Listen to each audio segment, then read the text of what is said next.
Let's talk about the books that I read as a kid versus the books that I'm reading as an adult and why I think the ones I read as a kid have impacted and influenced the one that I'm reading as an adult. Okay, let's start with the low-hanging fruit. As a kid, I read the Wheel of Time series. This was my first introduction into epic fantasy. And as an adult, I read the Stormlight Archive, my reintroduction to epic fantasy. I think the grandiose adventure, the cast of characters, and the magic system was all something that really pulled me into reading both as a child and as an adult. As a kid, I loved the inheritance cycle. I loved dragons. I wanted to be a dragon rider, and it was something that I would sit up and fantasize and daydream about all the time. But now, as an adult, I have really come to love the Titan's Nest saga. This was my reemergence into dragon rider stories.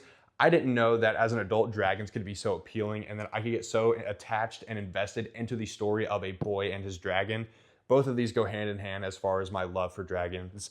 Obviously, I've read some other dragon books that are very similar to this one, but Titan's Nest really takes the cake. As a kid, I loved Harry Potter because of the cast of characters, the rise to power of the underdog, and just the institutionalization of everything. Now, as an adult, I have really loved Red Rising, the rise of the underdog, the institutionalization of everything, the cast of characters, the friends that he makes along the way.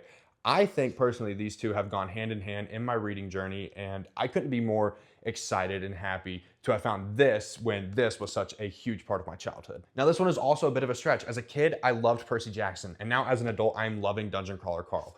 Both of these books have the main plot and the main cast of characters that everybody loves, but there's also a subplot that really drives the story and pushes it forward. For those reasons, I think that this greatly influenced my love for this.